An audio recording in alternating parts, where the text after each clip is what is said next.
Les outils de sélection se trouvent au début de la boîte à outils. Nous avons ici l'outil de sélection rectangulaire, ensuite l'outil de sélection elliptique, ici l'outil de sélection à main levée, ici l'outil de sélection contiguë qu'on appelle également baguette magique, l'outil de sélection par couleur, l'outil ciseau intelligent et l'outil d'extraction de premier plan. Quand on sélectionne un de ces outils de sélection, dans les options, on retrouve toujours cette partie mode avec 4 icônes. Quel que soit l'outil qui est sélectionné, je retrouve toujours mode avec ces 4 icônes. Et par défaut, il y a sélectionné cette icône-là qui s'appelle remplace la sélection actuelle. Pour préciser l'utilisation de ces options, nous allons utiliser l'outil de sélection à main levée. Je trace une sélection. Je reviens dans le premier point, la sélection est créée, donc cette icône est sélectionnée. Cela n'est valable que si je trace une seule sélection. En revanche, si je trace une deuxième sélection, cette deuxième sélection va venir remplacer la première. Je clique ici. Cette deuxième sélection a remplacé la première qui n'existe plus. Si je trace une troisième sélection, elle remplacera la deuxième. Voilà. Donc, si je veux avoir deux sélections, il faut que je coche ici ajouter à la sélection actuelle. Ici. Donc je pourrais, par exemple, avoir une deuxième sélection. Ou alors je pourrais ici agrandir les sélections et les relier. Tout ça va s'ajouter à la sélection.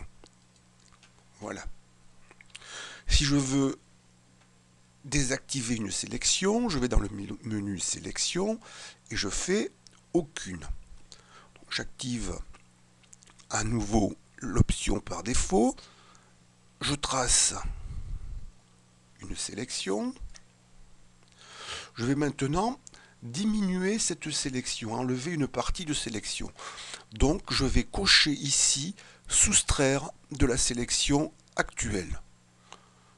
Donc je vais tracer, le signe moins apparaît, je vais tracer ici une sélection, cela va éliminer cette partie de la première sélection. J'ai éliminé une partie, il ne me reste que ceci. Je peux continuer à éliminer des parties.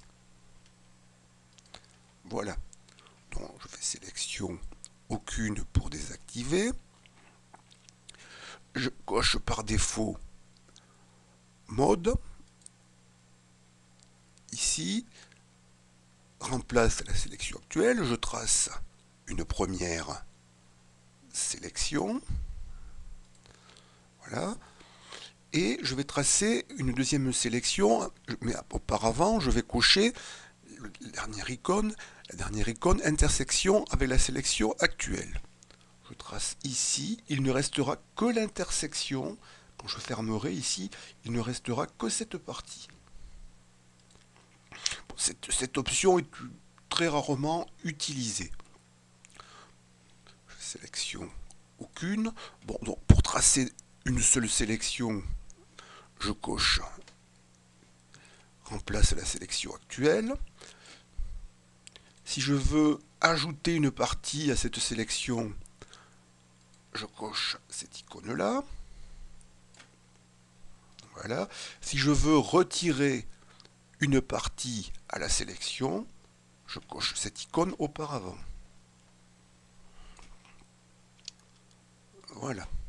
Donc je fais encore une fois sélection aucune.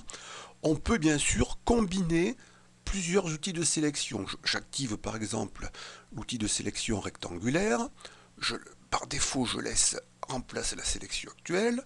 Je trace une sélection. Voilà. Je coche par exemple cet outil et je vais ajouter une partie à cette sélection, une partie elliptique. Par exemple, cette partie-là. Voilà. J'ai obtenu une sélection en combinant deux outils de sélection. Donc, cette sélection, bien sûr, je pourrais la remplir d'une couleur, par exemple, plutôt avec le seau ici, l'outil de remplissage. Si je veux la remplir en noir, donc je clique ici, voilà.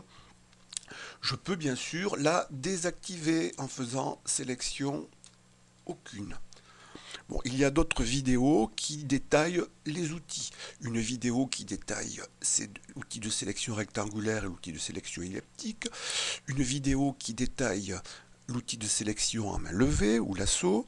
Et une vidéo qui détaille également l'outil de sélection contigu. Et une vidéo qui va détailler l'outil d'extraction de premier plan. Donc vous pouvez également consulter ces vidéos.